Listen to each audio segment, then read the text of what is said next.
Hey beauties, welcome back to my channel. Today I am going to be sharing with you the brand new eye collection from WayneGoss. In case you have not seen it yet, Wayne does have his video announcing everything live, and I will link that down below. And on top of that, Kelsey, Brianna, Bay, and myself, we were the models for the eyes, and it's just so much fun. You guys know that I got to do the lip modeling for him, and now to be able to do the eyes and to be able to do it with my best friend and doing it for Wayne, it's truly an honor, and I had so much fun creating these looks with these products. So huge thank you to Wayne as well as Beautylish for sending these over, and again for the opportunity. Now let me show you what it is that I am talking about. So there's 4 products. One is a palette and then 3 eye kohl pencils. I'm going to start off with the palette. This is the Luxury Eye Palette in Imperial Topaz from WayneGoss. The packaging of the palette is very reminiscent to his lipsticks, all black. It's the perfect size as well. On the back you have these shade names, which I truly appreciate. They're literally 1 through 6. That just makes it so much easier on me. But then on the inside, this is what we have going on. An amazing large mirror, and then these humongous pans. Not only does it look like you're getting a lot of product, you are getting a lot of product. There are 16.2 grams total, which is like 2.7, I believe, per pan. You won't be running through these anytime soon, and I love that, especially for something that is more on the natural side, because this is a type of palette that I will use over and over and over again. I love that I'm not going to have to worry about like going through one of these shades really quickly. The palette contains 3 satins, this shade, and this one, 2 mattes, this one, and then 1 celestial shade. Now, when I was doing the looks, I did create 3 different looks. One really simple one, just using the black, and then one of the liners, I created a daytime look, and then this a little bit more sultry nighttime look.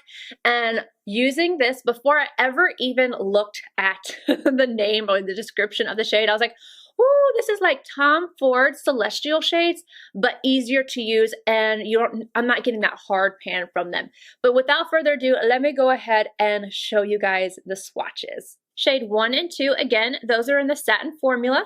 The black is a matte. The next shade we have with a little bit of warmth to it is a satin, and then we have another matte. And the last shade, number 6, is the celestial. As of today, as I am filming, I do not have any information when it comes to pricing, so I will leave all of that in the description box, but know that this collection will be available at Beautylish. Next up, we have 3 essential eye kohl pencils: Precious Opal, Rich Hazel, and Obsidian. These are the traditional wooden kohl pencils that you do have to sharpen with a sharpener, which is something that I actually prefer. And I'm going to show you each of these on the eyes as well as the palette, and I'm going to start those now. 3 different looks, and at the end I will give you guys my thoughts on the products.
For my 2 cents, I'm going to start off with the pencils. Product-wise, these applied really well to the top and lower waterline as well as the actual lid. Had no issues with pigmentation. They had a lot of pigment and they blended on the lid very easily. It's like the perfect amount of blendability. It smudges without it going everywhere. Now, when I saw these and I pulled them out of the box, I was like, why aren't they different colors? You know, like the lip liners were. I initially thought, well, maybe I just got 3 black ones, and then I saw the bottoms of them. This is where you'll be able to see the color versus just reading it on the side of the pencil. The 2 darkest ones, I don't think you'll be able to see the difference on camera, but Obsidian is definitely darker on the bottom than what Rich Hazel is. And then Precious Opal, you can definitely see the difference in that one. Now for the palette. I love this, and I'm not just saying it because it's WayneGoss. He did a phenomenal job. I love the packaging. I love the size. I love the size of the pans. I love the colors that he chose. You have neutral, you have cool, you have this little splash of warmth, and then you have the different textures in here. So you can get a lot of different looks with just these 6 different colors. I personally love to have a black in a palette because it makes it a little bit more versatile. You can use the black on its own. You can stamp it right at the lash line. You can wing it out just a little bit like I did. You can smudge it to make it a little bit lighter. You can put this underneath the other shadows. So if I wanted to make this not as black, but make the other shades deeper, you could obviously just mix the 2, but you could also take the shade, put it underneath, and then go in with one of the other ones, and it will deepen up that shade and give you this really nice smoky effect. These satin shades right here are beautiful. I love the texture of them. They apply more skin-like, and I really like that look on the eyes. It's not going to add texture or anything like that. It'll give you a little hint of a little something something that a matte isn't going to give you, but not so much that it's going to be like a metallic. They're work friendly as well as eye friendly. And by that, I mean, if you have anything that's on your eyes that you don't want accentuated, those will not do it. And the same goes for this Celestial shade. This is a sophisticated glass-like effect, and it's so pretty. I love this style. You can really take it on your finger and shear it out. You can use a brush and shear it out if you want to just have this little dance of sparkle on the eyes, or you can pack it on for a more intense effect. And I love it so much. And I've been playing with it and I haven't gotten any hard pan. That is something I truly appreciate, because some of my other palettes that have that like topper or celestial or whatever you want to call it shade, some of them can create hard pan. I'll have to let you guys know how this lasts, you know, throughout time. But just playing with it as much as I have and it not doing that, it says something. And then the matte shades in here, they perform so beautifully. No skipping, a lot of pigmentation. They blend out. They are beautiful. So this is a major hit for me. But anywho, you guys, that is it for today. I hope you all enjoyed the looks. Let me know if you did by giving a thumbs up. Subscribe if you're not already. Check out WayneGoss's video as well as Kelsey Brianna Bay. Again, both will be linked down below. I love you, and I will see you all in my next video. Bye, guys.